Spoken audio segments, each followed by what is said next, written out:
Oke, jadi ceritanya hari ini gue mau buat video tentang ya meninggalnya Glenn Fredly. Tapi sebelum kita masuk ke videonya, kalian klik subscribe dan lonceng sebelah subscribe untuk mendapatkan notifikasi jika gue upload video. Terima kasih. Ini sorry ada suara kayak hus gitu, soalnya ini pakai kipas karena AC di kamar gue yang ini ya bisa dibilang rusak. Kita masuk yang pertama. Siapa itu Glenn Fredly? Glenn Fredly adalah seseorang musisi yang bernama asli Deviano Latouille Hamal. Dia lahir di Jakarta, Indonesia pada tanggal 30 September tahun 1975. Dia meninggal di usia dia yang berumur 44 tahun pada 8 April 2020. Dia meninggal karena penyakit yang dideritanya yang bernama meningitis. Nggak tahu itu penyakit virus atau bakteri. Jadi kita masuk aja ke pembahasan meningitis. Apa itu meningitis? Meningitis adalah sebuah penyakit yang disebabkan virus dan bakteri. Sebenarnya meningitis ini digolongkan dari meningitis virus dan meningitis bakteri. Meningitis biasanya menyerang lapisan otak dan bagian tulang sumsum belakang seseorang.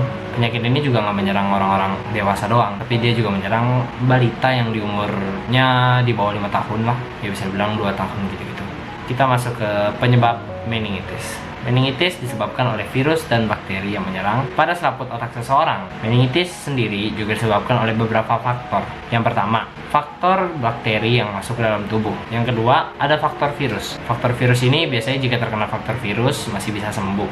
Tapi ada juga beberapa orang yang terkena faktor virus ini tapi harus mendapatkan perawatan yang intensif atau perawatan seperti UGD gitu secepatnya lah intinya. Terus ada faktor meningitis jamur.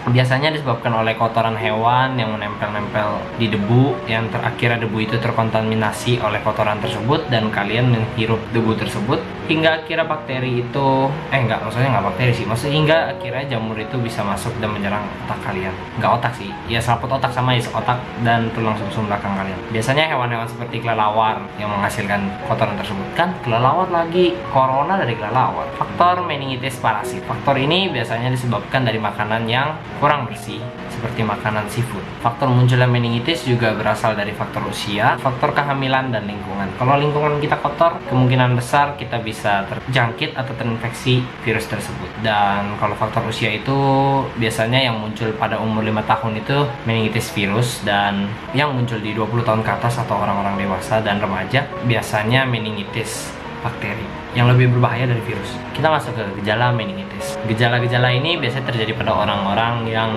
berusia 2 tahun ke atas. Ya, 2 tahun ke atas. Jadi ya kayak bayi gitu. Yang pertama ada demam tinggi, leher kaku, sakit kepala berat, kejang, sensitif terhadap cahaya, mual atau muntah, sulit berkonsentrasi, ruam, dan nafsu makan yang mulai berkurang. Kita masuk ke pencegahannya.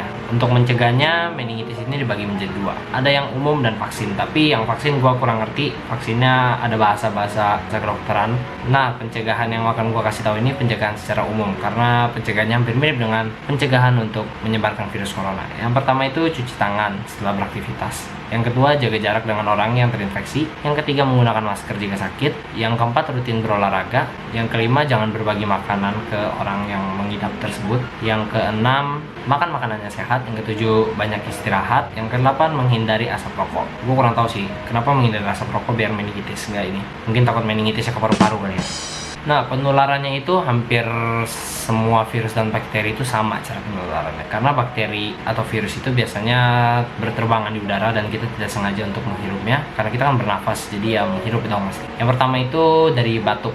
Yang kedua bersin. Yang ketiga adanya kontak langsung dengan seseorang yang terjangkit penyakit tersebut seperti salaman, terus ngomong langsung tapi orang yang terjangkit itu batuk terus kalian menghirupnya. Dan yang terakhir ciuman juga bisa menular. Ya mungkin segitu aja, nggak gitu panjang videonya karena yang ingin gua bahas hanya meningitis dan ini informasi untuk kita agar selalu jaga kesehatan. Dan for your info, corona udah positif sampai 3.500 orang dan sembuh ada 280-an kayaknya tadi terakhir gue lihat, dan yang meninggal sudah mencapai angka 300. Stay healthy ya. Oke, untuk segitu aja. Jangan lupa like, comment, share, dan subscribe. Gue Riki Gunawan, saya out.